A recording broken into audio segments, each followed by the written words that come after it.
तो बहुत बहुत स्वागत है आप सबका अपने इस सेशन में। I welcome you all to this session. और आज के इस सेशन में आप मेरे साथ जुड़े एक बहुत इंपॉर्टेंट टॉपिक पर डिस्कशन करने के लिए। आप सब जानते हैं कि अमेरिका और ईरान के बीच में जो वॉर 28 फरवरी से शुरू हुई, 100 दिनों से ज्यादा हो गए, लेकिन उसका कोई कंक्लूजन निकलता हुआ नहीं नजर आ रहा। और इस वॉर की वजह से पूरी दुनिया इस समय परेशान है। भारत भी उसमें शामिल है। हमारी इकोनॉमी पर भी इंपैक्ट पड़ रहा। अब देखिए हुआ क्या है।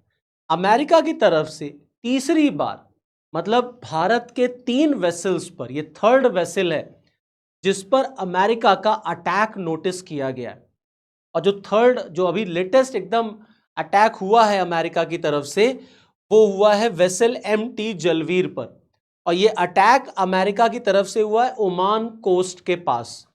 ये MT जलवीर है जिस पर इंडियन सेलर्स जो थे वो बोल्ड थे।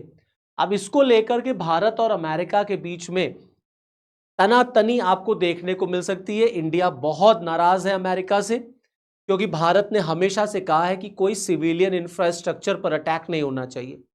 आपका युद्ध है, आप लड़िए, आप लड़िए, लेकिन आप पूरी दुनिया को हाईजैक ना करिए, पूरी दुनिया को आप परेशान ना करिए।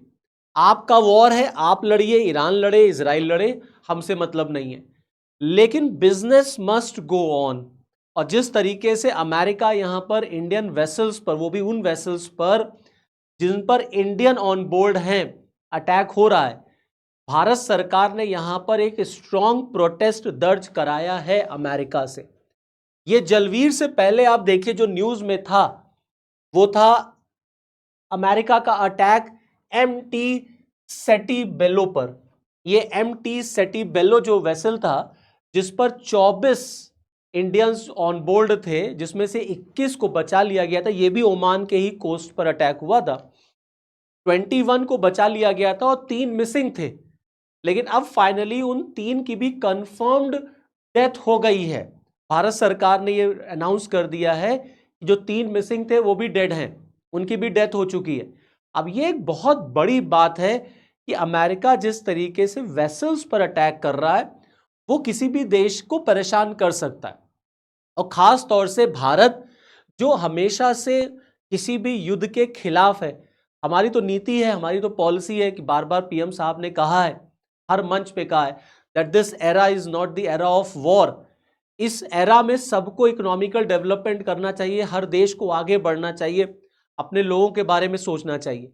लेकिन जैसा अमेरिका, इजराइल और ईरान के बीच में झगड़ा हो रहा है, इसका इंपैक्ट पूरी दुनिया पर पड़ रहा है। पूरी दुनिया को इसका रिजल्ट जो है वो फेस करना पड़ रहा है।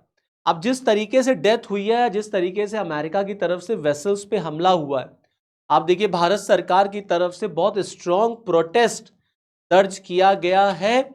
और जो इससे पहले, ये भी तो जलवीर पे अटैक हुआ है, इससे पहले जो अटैक हुआ था MT सेटिबेलो पर, दरअसल उस पर जो झंडा लगा हुआ था वो पलाऊ का लगा हुआ था। इंडियन सेलर्स थे और उसमें से 21 जो है वो मिसिंग हो गए थे, 21 को बचा लिया गया था और 3 मिसिंग थे, लेकिन अब वो 3 भी डेथ हो गई उनकी भी। अब इसके बाद देखिए भारत सरकार ने तुरंत सम्मन किया US इनवॉय को और अपनी नाराजगी दर्ज की कि इस तरीके से आप अटैक नहीं कर सकते किसी भी सिविलियन इंफ्रास्ट्रक्चर पर। भाई कम से कम जहाज वहाज को तो छोड़ो ना, स्कूलों पर, अस्पतालों पर, रोड पर, बंदरगाहों पर आप क्यों अटैक करें? आपको अटैक करना है आप करिए, लेकिन please do not touch civil infrastructure. दूसरे देशों को आप परेशान ना करिए, जिस तरीके से यहां पर अटैक अमेरिका की तरफ से देखने को मिल रहा है। भारत सरकार ने स्ट्रॉन्ग प्रोटेस्ट दर्ज कराया। अच्छा, अमेरिका की तरफ से क्या कहा गया? अमेरिका की तरफ से कहा गया कि ये जो MT सेटेबेलो जा रहा था, जिस पर झंडा पलाऊ का लगा हुआ था, इसको हमने रोका, लेकिन इसने हमारी बात नहीं मानी, हमारे डायरेक्शंस को इसने फॉलो नहीं किया। तो we hit it very precisely, एक प्रिसिशन अटैक हमने किया। उसके इंजन को हमने डिस्टर्ब करने की कोशिश की कि इंजन उसका रुक जाएगा, खराब हो जाएगा, तो जो कार्गो है, जो वेसल है, वो आगे नहीं बढ़ पाएगा। लेकिन हुआ क्या? वो प्रिसिशन अटैक अमेरिका के कहने पर या अमेरिका के अकॉर्डिंग था, लेकिन उसका रिजल्ट क्या हुआ कि उस शिप में जो ऑनबोर्ड लोग थे, उसमें से 21 को तो ओमान के जो आर्मी वाले थे, जो थे, उन्होंने बचा लिया, लेकिन 3 जो है वो मिसिंग हो गए थे और फाइनली अब उनकी डेथ हो गई। तो अमेरिका की तरफ से इस तरीके का एक्सप्लेनेशन आ रहा है। अभी इधर आप देखेंगे 2-3 दिनों में फिर से एक बार अमेरिका और ईरान के बीच में अटैक फिर शुरू हो गया है। दरअसल ट्रंप अब बहुत फ्रस्ट्रेशन में आ चुके हैं, बहुत फ्रस्ट्रेशन में। ऐसा क्यों कह रहा हूं मैं? क्योंकि ट्रंप जो चाह रहे थे ना, ट्रंप ने जो सोचा था वो हुआ नहीं। भाई ट्रंप ने कहा था हम ईरान पर अटैक कर देंगे और देखो 24 घंटे में हम खत्म कर देंगे युद्ध, ईरान को हम सरेंडर करा लेंगे, जैसा चाहते हैं वैसा ईरान करेगा। बट हुआ नहीं ना, 100 दिन से ज्यादा हो गए, ईरान ने कोई डील नहीं साइन की, ईरान सरेंडर करने को नहीं तैयार है, ट्रंप की कोई भी कंडीशन ईरान को एक्सेप्ट ही नहीं है। ईरान दरअसल अपने एग्जिस्टेंस के लिए लड़ रहा है, वो अपने अस्तित्व के लिए लड़ रहा है। वो तो कह रहा है ठीक कोई बात नहीं, हम बर्बाद होंगे तो हो जाएंगे, लेकिन हम अमेरिका के आगे झुकेंगे नहीं, हम अमेरिका की कोई शर्त नहीं माने, कोई बात नहीं, बर्बाद करना है कर दो हमको, जितना अटैक करना है कर लो हम पर, हम अब पूरी तरीके से बर्बाद ही हो जाएंगे, लेकिन हम बर्बाद होंगे तो हम कईयों को बर्बाद करके छोड़ेंगे, ये ईरान का मानना है। अमेरिका की चल नहीं पा रही है, अमेरिका जिस तरीके से डील कराना चाहते हैं ईरान से वो हो नहीं पा रहा है। अब इस छटपटाहट में ट्रंप समझ नहीं पा रहे हम क्या करें। ऑलरेडी अमेरिका में भी ट्रंप का विरोध हो रहा है, मिड टर्म इलेक्शन है अमेरिका में, ट्रंप की पॉपुलैरिटी गिरती चली जा रही है, जबरदस्त पैसा खर्च हो रहा है इस वॉर में, मिला कुछ नहीं, मिल कुछ नहीं रहा है, जो ट्रंप ने सोचा था उसमें से कुछ भी नहीं हुआ। तो इधर आप देखेंगे कि अमेरिका ने फिर ईरान पे हमले कर दिए, अभी 2-3 दिन पहले फिर अमेरिका ने ईरान पे हमला किया है, और ईरान ने भी अमेरिका के कई बेसिस पे हमला कर दिया, यूएस बेसिस पर। उसने जॉर्डन पे हमला किया, बहरीन पे हमला किया, कुवैत पे हमला किया। अब इधर ये क्यों झगड़ा शुरू हुआ, क्यों अटैक शुरू हुआ? दरअसल हुआ क्या कि यूएस की तरफ से यह ब्लेम किया गया, ईरान के ऊपर आरोप लगा कि एक ईरानियन ड्रोन से यूएस आर्मी का अपाचे हेलीकॉप्टर क्रैश कर गया। वह इसी से अमेरिका नाराज है कि ईरान ने ड्रोन से अमेरिकन आर्मी के हेलीकॉप्टर को हिट किया है। अब एक बहाना मिल गया ट्रंप को, और ट्रंप ने तुरंत ईरान पे हमला करना शुरू कर दिया, फ्रेश अटैक शुरू कर दिए।